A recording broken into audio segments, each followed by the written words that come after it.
തിരുവല്ല ഓതറ പഴയകാവിന് സമീപം ആളൊഴിഞ്ഞ പറമ്പിൽ അസ്ഥികൂടം കണ്ടെത്തി പോലീസ് സ്ഥലത്തെത്തി പരിശോധന തുടങ്ങിയിരിക്കുകയാണ്. വിവരങ്ങളുമായി സുജു ടി ബാബു ചേരുകയാണ്. സുജു, ഇപ്പോൾ അവിടെ നിന്നും നമുക്ക് പങ്കുവയ്ക്കുവാൻ സാധിക്കുന്ന കൂടുതൽ വിവരങ്ങൾ എന്തെല്ലാമാണ്? ചിന്തൂരിന് ഉച്ചയോടുകൂടിയാണ് തിരുവല്ല ഓതറ പഴയകാവിൽ ആളൊഴിഞ്ഞ പുരയിടത്തിൽ ഈ അസ്ഥികൂടം കണ്ടെത്തിയിരിക്കുന്നത്. ഇത് മനുഷ്യന്റെ അസ്ഥികൂടം തന്നെയാണ് പ്രാഥമിക നിഗമനം. നമുക്ക് ആ ദൃശ്യങ്ങളും അത്തരത്തിലുള്ള സൂചനകൾ തന്നെയാണ് ലഭിക്കുന്നത്. എന്നാൽ പോലും ഫോറൻസിക് പരിശോധനയൊക്കെ തന്നെ ആവശ്യമാണ് വിഷയത്തിൽ.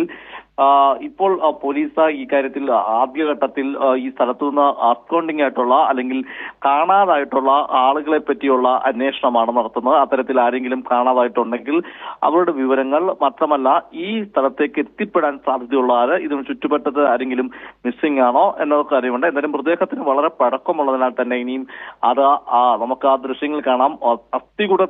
അസ്ഥികൂടമാണ് ലഭിച്ചിരിക്കുന്നത് മൃതദേഹം എന്ന് നമ്മൾ പറയുന്നെങ്കിൽ പോലും അതുകൊണ്ട് തന്നെ അസ്ഥികൂടം കണ്ടെത്തണമെങ്കിൽ സമീപത്ത് ഇതുമായി ബന്ധപ്പെട്ട ഏതെങ്കിലും വസ്തുക്കൾ, ഉദാഹരണമായി ആരുടെയെങ്കിലും മരിച്ച ആളുടെ വസ്ത്രങ്ങളോ ചെരുപ്പ് തുടങ്ങിയ ഏതെങ്കിലും ഉണ്ടോ എന്ന് പോലീസ് പരിശോധിക്കുന്നുണ്ട്. എന്തായാലും പോലീസ് പരിശോധന ഇപ്പോൾ പൂർത്തിയായിട്ടുണ്ട്. ബാക്കി അതിന്റെയായ അന്വേഷണങ്ങൾ തുടരുമെന്നാണ് പോലീസ് അറിയിച്ചിരിക്കുന്നത്. സിന്ധൂരി. ശരി, തിരുവല്ല ഓതറ പഴയകാവിന് സമീപമാണ് ഇത്തരത്തിൽ ആളൊഴിഞ്ഞ പറമ്പിൽ അസ്ഥികൂടം കണ്ടെത്തിയിരിക്കുന്നത്. സമീപ പ്രദേശങ്ങളിൽ കാണാതായവരെ കേന്ദ്രീകരിച്ചുള്ള അന്വേഷണമാണ് ഇപ്പോൾ പോലീസിന്റെ ഭാഗത്തു നിന്നും നടന്നുകൊണ്ടിരിക്കുന്നത്.